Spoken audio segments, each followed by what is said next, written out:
வாழ்க வையகம், வாழ்க வையகம், வாழ்க வளமுடன். குரு வாழ்க, குருவே துணை. சொல்ல சொல்ல இனிக்குதடா முருகா அப்படிங்கிற ஒரு பாடலில் அழகான ஒரு வரி இருக்குது.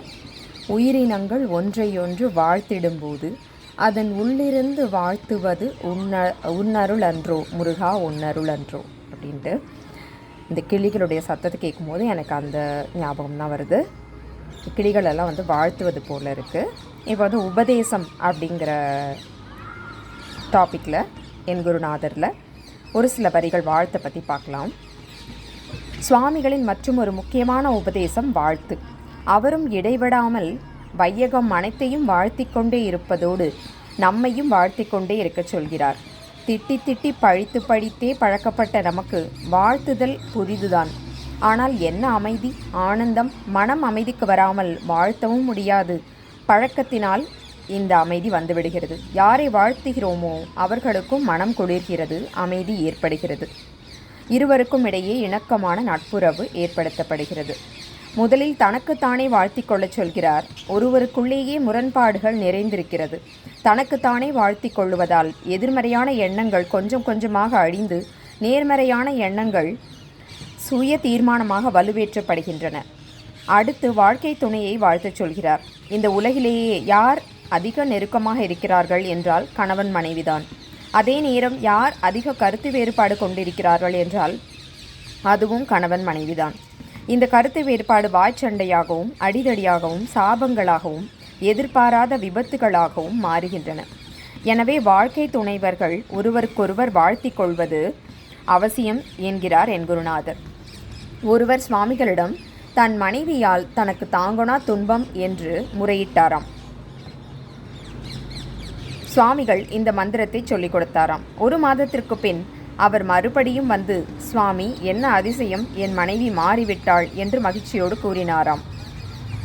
சரி, எப்படி வாழ்த்தினீர்கள் என்று கேட்டாராம். நீங்கள் ஒரு இடத்தில்தான் வாழ்த்தச் சொன்னீர்கள். நான் உங்களை விட மேலே போய் 3 இடங்களில் வாழ்த்தினேன். வாழ்க்கை துணை என்ற இடத்தில் வாழ்த்தினேன், மேலாளர் என்ற இடத்தில் வாழ்த்தினேன், இன்னல் புரிவோர் எதிரிகளாக நினைப்போர் என்ற இடத்திலும் மனைவியை நினைத்து வாழ்த்தினேன் என்றாராம். குழந்தைகள் 12 வயது வரை நாம் சொல்படி கேட்கும் குழந்தைகள் அதன் பின் இன்றைய சூழ்நிலையில் பலத்த வேறுபாடுகளால் மிதக்க ஆரம்பித்து விடுகிறார்கள். நாம் இழுக்க, அவர்கள் மிதக்க எப்பொழுதும் இடிபாடுகள்தான். இருவருக்கிடையே இணக்கம் ஏற்பட வாழ்த்து பெரிதும் உதவுகிறது. உடன் பிறந்தவர், சுற்றம், இங்கும் உயர்வு தாழ்வு மனப்பான்மையினால் கருத்து வேறுபாடுகள் பெருகுகின்றன. வாழ்த்து தான் அதற்கு கை கண்ட மருந்து. எல்லாவற்றிற்கும் மேலாக பகைவர்களை வாழ்த்தச் சொல்கிறார். நம்மால் முடியுமா? ஆனால் காரண காரியங்களை அவர் விளக்கும் போது நம்மால் முடிகிறது. நமக்கு துன்பம் விளைவிப்பவர்களை நாம் பகைவர்கள் என்கிறோம். நமக்கு துன்பம் ஏற்படுகிறது என்றால் அதனால் நமக்கு ஒரு வினைப்பதிவு கழிகிறது என்று பொருள். எனவே வினைப்பதிவு இல்லாவிட்டால் நமக்கு ஒருவரும் துன்பம் ஏற்படுத்த முடியாது. பஞ்சில்தான் தீப்பிடிக்கும், கல்லில் பிடிக்காது. அப்படியும் நமக்கு துன்பம் ஏற்படுத்துகிறவர் நம் வினைப்பதிவை கழிக்கிறார். நமக்கு நன்மைதானே செய்கிறார். பகைவர்களையும் வாழ்த்த வேண்டும் என்ற நல்ல நினைவால் பெரும்பகுதியான பாவ பதிப்புகளுக்கு மேல் பதிவு வந்துவிடுகிறது. வினைப்பதிவுகள் பெரும்பாலும் அழிந்து போவதால் துன்பத்தை ஏற்றுக்கொள்ளக்கூடிய ஏற்புத்திறனும் அற்றுப்போய் துன்பம் வழுக்கி கொண்டு போய்விடுகிறது. இத்தகைய அதிசயங்களை உலக சமுதாய சேவா சங்கத்தைச் சேர்ந்த பலர் பல விதமாக அனுபவித்திருக்கிறார்கள். காலை வேளையில் வெளியே சென்ற பெண்ணின் கழுத்து நகையை அறுத்து கொண்டு போய்விட்டார் ஒருவர். வெறுப்போ கோபமோ கொள்ளாமல் அவரை நினைத்து வாழ்த்தி கொண்டே இருந்திருக்கிறார்.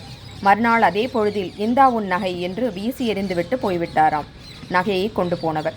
நம் நாட்டில் இப்படி நல்ல சக்தியை பெறுவதற்காகத்தான் ஒவ்வொரு நல்ல நிகழ்ச்சிக்கும் சுற்றம், நட்பு என்று பலரை அழைத்து உணவளித்து மனம் குளிர்வித்து அவர்களிடம் வாழ்த்து வாங்குவது என்ற சம்பிரதாயத்தை வைத்தார்கள். இன்று அது வெறும் சடங்காகி போனது. வந்து கூடுபவர்கள் சாப்பிட்டுவிட்டு வாழ்த்துகிறார்களா என்பது வினாவிற்குரியது. எண்ணத்துக்கும் எண்ண அலைகளுக்கும் ஆற்றல் உண்டு என்பதை அனைவரும் அறிந்துதான் இருக்கிறோம். தீய எண்ணங்கள் நமக்குள்ளும் விஷத்தன்மையை ஏற்படுத்தி மற்றவர்கள் மனதிலும் பாதிப்பை ஏற்படுத்துகின்றன. நல்ல எண்ணங்கள் நமக்கும் நல்லதை கொடுத்து மற்றவர்களிடமும் நல்ல விதமான மாற்றங்களை ஏற்படுத்துகின்றன. அதுதான் தர்மம் எனப்படுகிறது. அந்த தர்மத்தை சூது கவினாலும் முடிவில் தர்மம்தான் வெல்லும். இவற்றை வலியுறுத்தவே பெரியவர்கள் பலவிதமான கதைகளை ஏற்படுத்தினார்கள். அடி பெண்களே, நல்லதையே நினையுங்கள், நல்லதையே சொல்லுங்கள், தேவர்கள் நம் கண்ணுக்கு தெரியாமல் வானத்தில் தெரிந்து கொண்டிருக்கிறார்கள். உங்கள் தலைக்கு மேல் அவர்கள் வரும்போது என்ன நினைக்கிறீர்களோ சொல்கிறீர்களோ அதை ததாஸ்து அப்படியே ஆகட்டும் என்று சொல்லிவிடுவார்கள் என்பார் பெரியோர். தேவர்கள் எப்பொழுது நம் தலைக்கு மேல் வருவார்கள் என்றும் தெரியாமல், நல்லதெது கெட்டதெது என்றும் புரியாமல் பயந்து நடுங்கிய காலமும் உண்டு. இப்படி நல்ல சக்தியை பெருக்கிக் கொள்ள உதவுவது வாழ்த்து, கெட்ட சக்தியிலிருந்து தப்புவதற்கு உதவுவது காப்பு. சில வகையான கெட்ட எண்ண அலைகளை தொடர்ந்து உண்டாக்கியோ குறிப்பிட்ட மந்திர உச்சரிப்புகளை தொடர்ந்து சொல்லியோ பிறருக்கு துன்பம் விளைவிக்கிறார்கள். அதை பில்லி சூன்யம் என்கிறார்கள். பொறாமை கண்ணோடு பார்த்தாலே அதற்கு எத்தனை வலிவு உண்டு, அது எத்தகைய துன்பங்களை ஏற்படுத்துகிறது என்பதையும் பெரும்பாலோர் அறிவோம். அதற்கு பரிகாரமாக சில பொருட்களை கொண்டு நம்மை சுற்றுகிறார்கள். அதாவது எந்த தீய சக்தி அண்டி இருந்தாலும் அது விலகவும், வேறு தீய சக்திகள் அணுகாமல் இருக்கவும் நம்மை சுற்றி ஒரு ஆற்றல் களத்தை, எனர்ஜி ஃபீல்டு உருவாக்குகிறார்கள். அதையே சுவாமிகள் அவரவர் என்ன ஆற்றலால் உருவாக்கி கொள்ள சொல்கிறார். அருள் பேராற்றல் இரவும் பகலும் எல்லா நேரத்திலும் எல்லா இடத்திலும் எல்லா தொழில்களிலும் உறுதுணையாகவும் பாதுகாப்பாகவும் வழிநடத்தியாகவும் அமையுமாக என்று நமக்கு நாமே சொல்லிக் கொள்வதால் நம்மை சுற்றி நாமே நமது வலுவான எண்ண ஆற்றலால் ஒரு ஆற்றல் களத்தை உருவாக்கி கொள்கிறோம். இப்படி வாழ்த்தையும் காப்பையும் சொல்லி பல வகையான நன்மைகளை கண்ட பலரது அனுபவங்களை எழுதினால் ஒரு சுவையான புத்தகமே உருவாகிவிடும். இவைகளையெல்லாம் குருநாதரின் உபதேசங்களில் ஒரு சில. பழக்கத்தின் காரணமாக கூர்ந்து கவனிக்கிறேன், எங்காவது சொல்வதும் செய்வதும் மாறுபடுகிறதா என்று.